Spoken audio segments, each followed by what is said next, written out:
बच्चों, आज हम लोग पूर्णतः अप्रत्यास्थ संघट्ट के बारे में पढ़ेंगे तथा कार्य शक्ति और ऊर्जा से संबंधित कुछ आंकिक प्रश्नों को हल करेंगे। पूर्णतः अप्रत्यास्थ संघट्ट: यदि किसी संघट्ट के पश्चात दोनों पिंड संयुक्त होकर एक हो जाएं, तो संघट्ट पूर्णतः अप्रत्यास्थ कहलाता है। इस संघट्ट में संवेग तो संरक्षित रहता है, लेकिन गतिज ऊर्जा संरक्षित नहीं होती है। यद्यपि कि इस घटना में संपूर्ण ऊर्जा का मान नियत बना रहता है। मान लीजिए u1 एवं u2 वेग से गतिमान m1 एवं m2 द्रव्यमान के दो पिंड अप्रत्यास्थ टक्कर के पश्चात संयुक्त होकर v वेग से गति करते हैं, तो संवेग संरक्षण के नियम से m1 u1 plus m2 u2 बराबर m1 प्लस m2 v। संघट्ट से पूर्व निकाय की गतिज ऊर्जा K1 equal to half m1 u1 square plus half m2 u2 square एवं संघट्ट के पश्चात निकाय की कुल गतिज ऊर्जा K2 equal to half m1 plus m2 v square. यदि प्रारंभ में दूसरा पिंड स्थिर हो अर्थात u2 बराबर 0 हो, तो K2 by K1 equal to m1 plus m2 v square upon m1 u1 square. समीकरण 1 में u2 इक्वल टू 0 रखने पर v बराबर m1 u1 अपान m1 प्लस m2। v का यह मान समीकरण 2 में रख दिया जाए तो K2 by K1 equal to m1 plus m2 upon m1 u1 square गुणे m1 u1 square upon m1 plus m2 का होल स्क्वायर, या K2 upon K1 equal to m1 upon m1 plus m2। स्पष्ट है कि K2 का मान K1 से कम है, अर्थात संघट्ट की घटना में कहीं अन्य से ऊर्जा प्राप्त न हो तो सामान्यतया गतिज ऊर्जा क्षय हो जाती है, जो किसी अन्य रूप में ऊष्मा, ध्वनि, प्रकाश आदि में परिवर्तित हो जाती है। व्यवहार में कोई भी संघट्ट न तो पूर्ण प्रत्यास्थ होता है और न ही पूर्णतः अप्रत्यास्थ होता है। आइए अब कुछ आंकिक प्रश्नों को हल करने का प्रयास किया जाए। क्वेश्चन नंबर 1 है, देखें।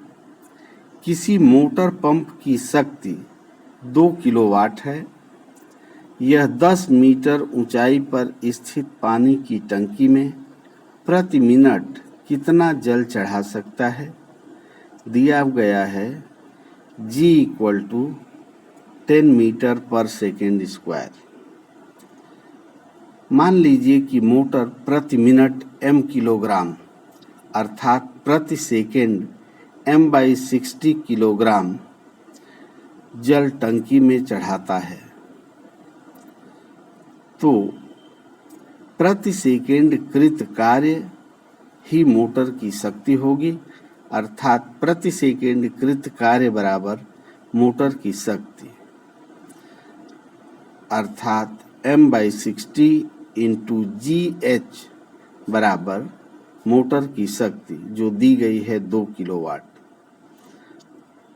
अतः m बराबर 2000 वाट गुणे 60 अपान GH। G और H का मान रख दिया जाए तो 2000 गुणे 60 बटा 10 गुणे 10 अर्थात m बराबर 1200 किलोग्राम। इस प्रकार 2000 वाट शक्ति वाला मोटर 10 मीटर की ऊंचाई पर स्थित पानी की टंकी में प्रति मिनट 1200 किलोग्राम जल चढ़ा सकता है। क्वेश्चन नंबर 2,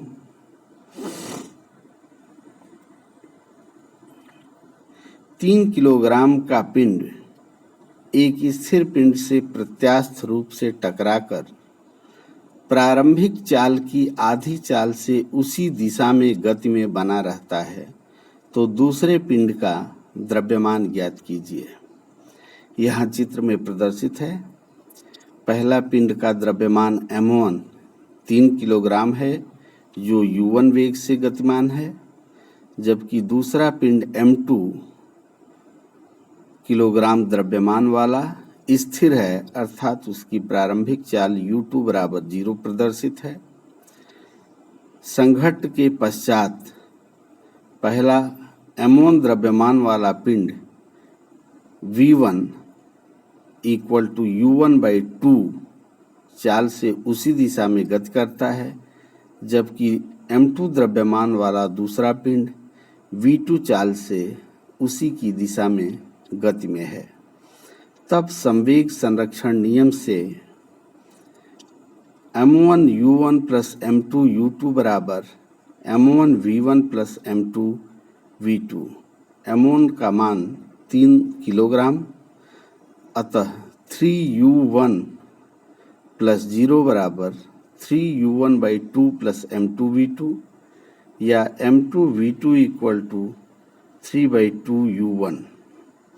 प्रत्यास्थ संघट्ट में चूंकि गतिज ऊर्जा भी संरक्षित होती है, अतः गतिज ऊर्जा संरक्षण के नियम से हाफ m1 u1 स्क्वायर बराबर half m1 v1 square plus half m2 v2 square या m1 u1 square equal to m1 u1/2 का whole square plus m2 v2 square.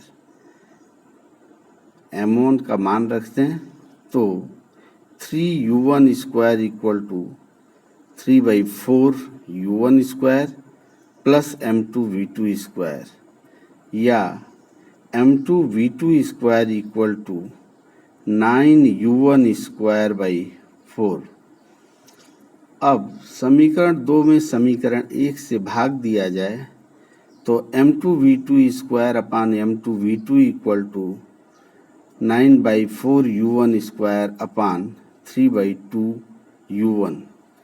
इसको हल करने पर v2 इक्वल टू 3/2 u1 प्राप्त होता है।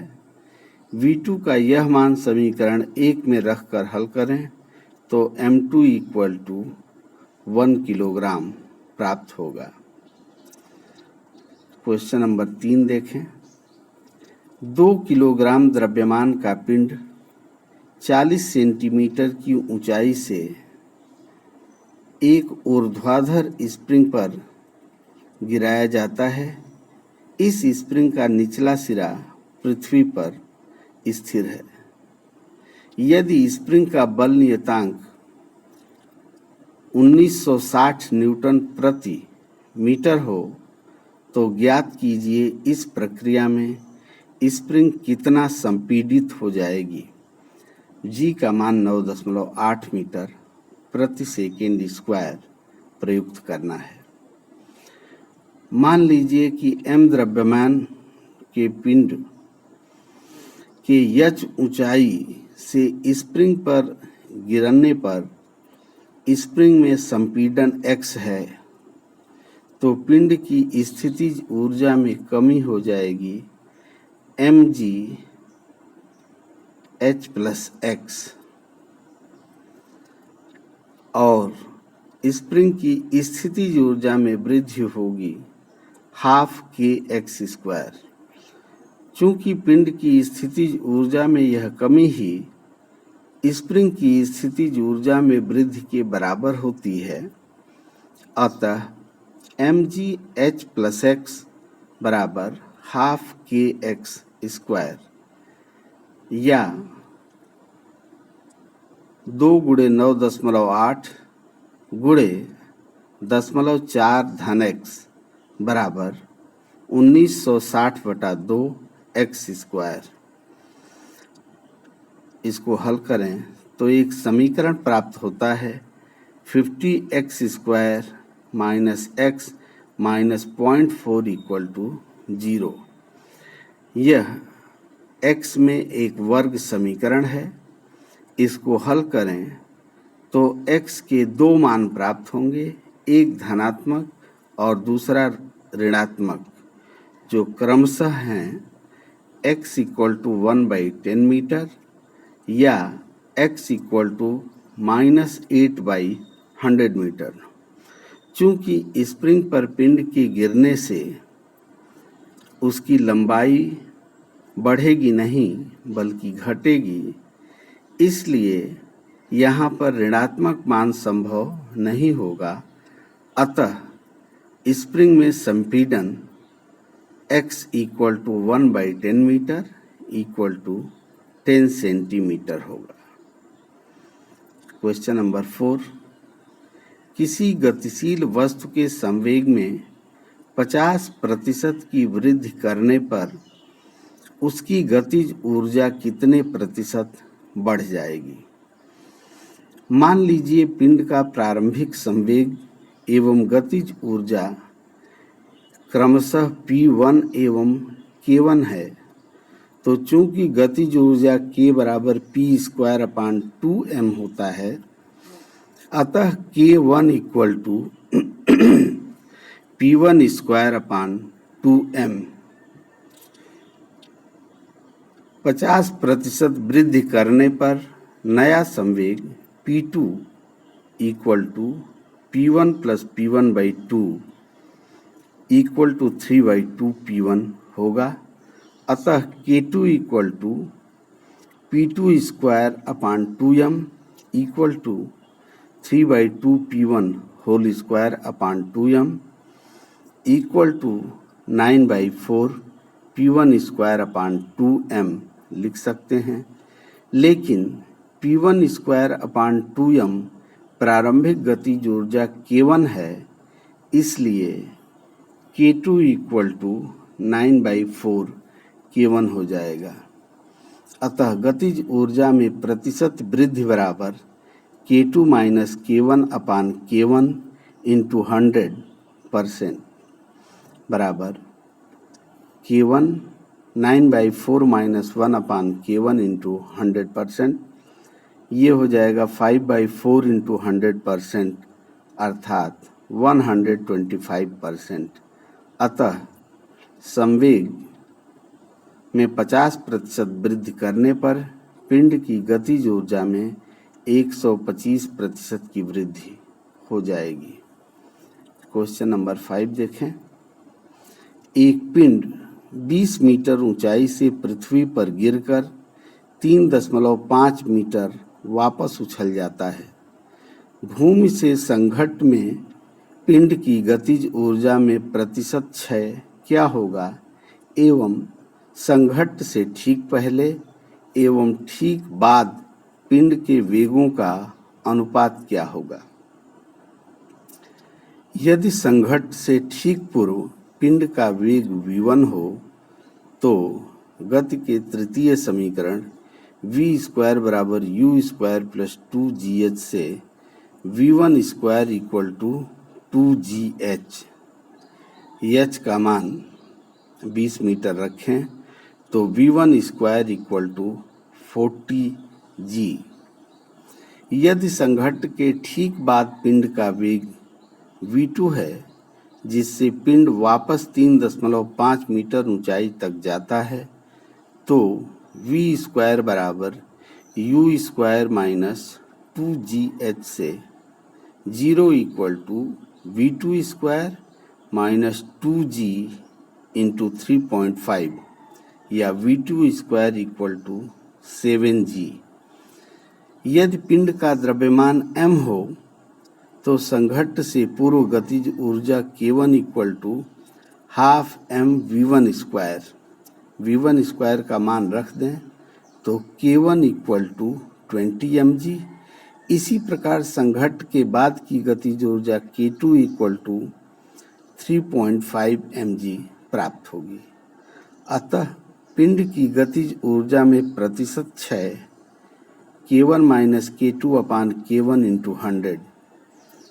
इसे हल करें तो गतिज ऊर्जा में प्रतिशत क्षय प्राप्त होगा 82.5%। समीकरण 1 में समीकरण 2 से भाग दिया जाए तो v1 square upon v2 square equal to 40g upon 7g, जो लगभग 5.71 के बराबर है। अतः v1 अपान v2 अंडर रूट 5.71, जो लगभग 2.4 अपान 1 के बराबर है। अर्थात संघट्ट के ठीक पूर्व और ठीक पश्चात वेगों का अनुपात v1 upon v2 equal to 2.4:1 होगा। बच्चों, आज के लिए बस इतना ही। धन्यवाद।